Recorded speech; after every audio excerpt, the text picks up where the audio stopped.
Can I first welcome you here to Lancaster House and thank you all for coming here this morning.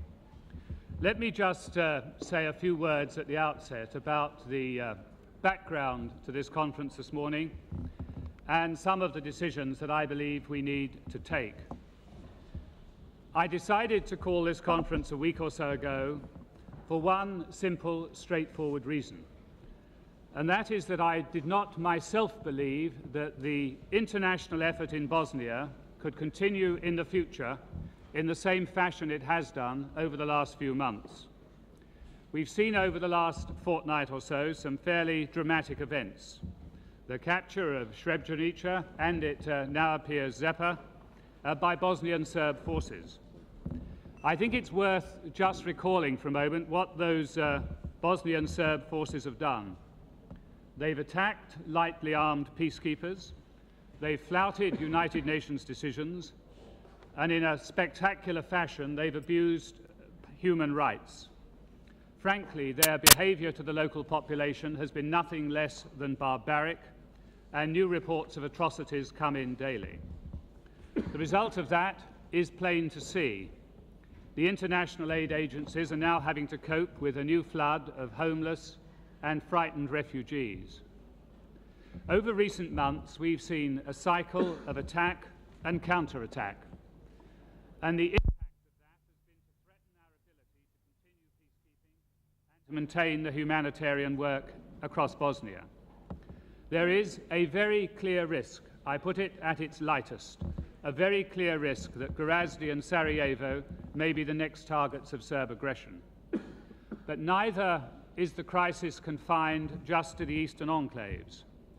In many parts of Bosnia today, UN troops are frankly unable to carry out the tasks that have been allotted to them. They've been fired at, threatened by all sides, taken hostage, and blockaded in their compounds. Bangladeshi troops in Bihać, for example, have seen some of the worst fighting range around them. The collective impact of this is that UNPROFOR's mission is steadily being whittled away by the hostility of the parties to the conflict.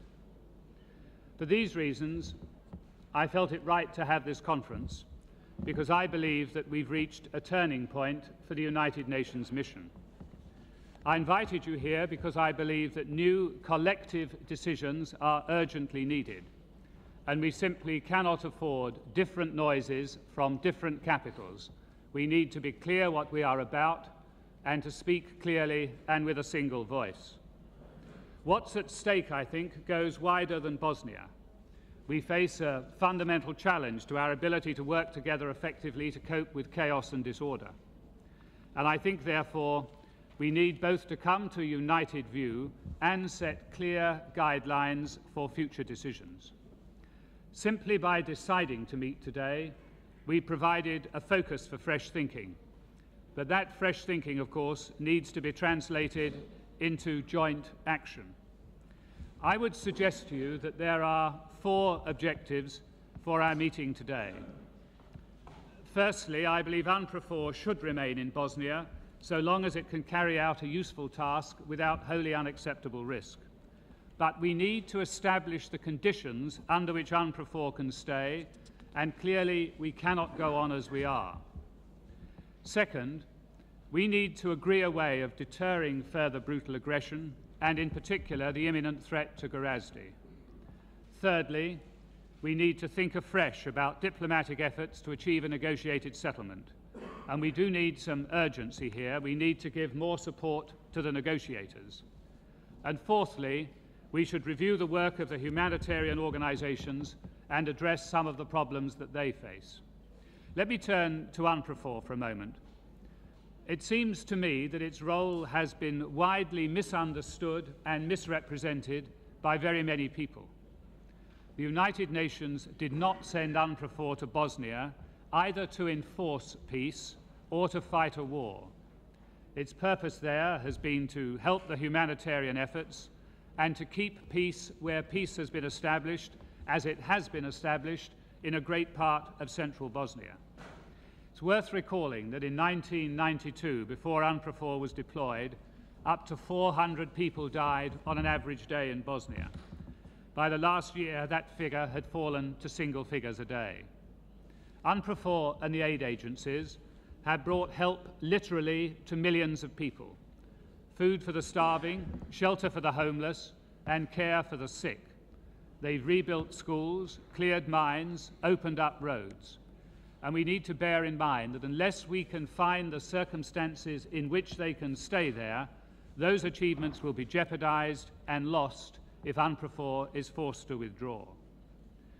But can it stay? Clearly it can't stay if its personnel are to be attacked, captured, threatened, and then humiliated.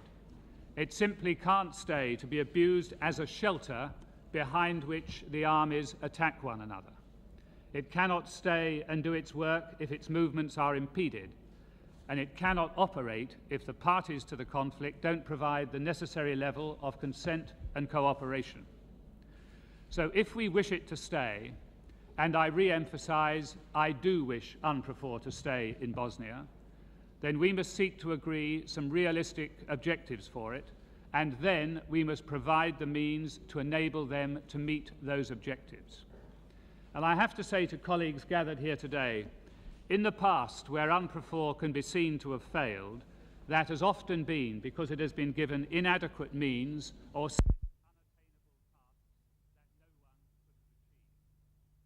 What I believe we must do today is to spell out in unmistakable terms the consequences of further attacks against UNPROFOR and against areas designated by the United Nations. And when we spell out in unmistakable terms the consequences, we must mean what we say, and we must be determined to carry out what we say. In particular, we must face up to the threats to Gorazde and to supply routes. The Bosnian Serb leaders have threatened Gorazde directly. I believe that we should decide today that they would pay a very high price if they tried to carry out those threats. Our response to an attack on Gorazde should be very severe. United Nations resolutions provide for action. Air power is available. We need to decide how it could best be used to support our objectives. And similarly, we need to consider how the United Nations Protection Force can defend itself more robustly on the ground, for example, in protecting supply lines. There are some 25,000 troops from 18 nations now under United Nations command in Bosnia. the United Kingdom, France, and some other countries have reacted to the crisis of the past few weeks by sending a large number of additional troops. We should discuss today with the Secretary-General and his commanders how these extra and robust assets should be used to best effect. Let me turn finally and briefly to the diplomatic track. That's an essential part of our strategy, and in my judgment, a diplomatic political settlement is the only way in which we are finally going to end the conflict in Bosnia. More than 3 years of war have shown that it is not going to be settled by military means. If the war now escalates, as it could, it will still not bring a settlement. What it will bring is deeper suffering and greater danger to the region. The progress made when the Bosniak-Croat Federation was established has been followed by immense frustration. Sustained action by the contact group, by David Owen, by Carl Bildt, by Thorvald Stoltenberg has brought some reward, but not sufficient reward. And the peace process is in danger of collapsing under the weight of military pressure. So I hope we can use this crisis to regenerate successful diplomacy.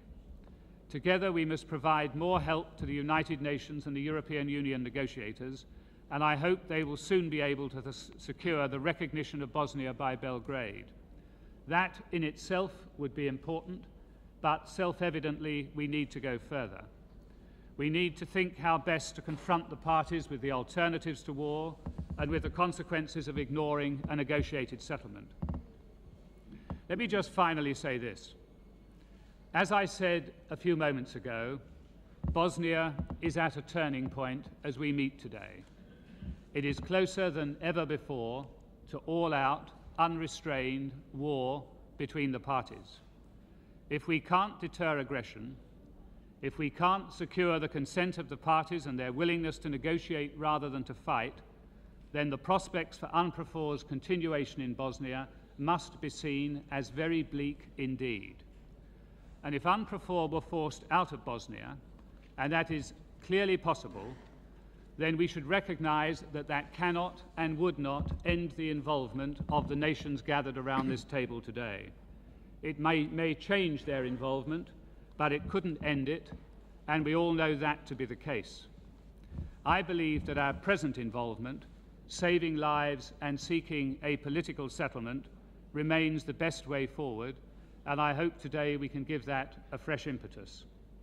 In a few moments, we will hear from the Secretary-General, and then I hope all those who wish will have the opportunity throughout the day to make their views felt both on military matters and on a political settlement. I hope today we will be able to reach an agreement of how to proceed. If we do not, then I think the prospects are bleak indeed. If we can, then we may have the opportunity to move forward, and that is what I fervently hope we'll be able to achieve. I'd like now to invite the Secretary-General to say a few words, and then we will move on. Secretary-General. Mr. Prime Minister, Excellencies, ladies and gentlemen, I would like to thank you, Mr. Prime Minister, for this important and timely initiative. Nearly 3 years have passed since you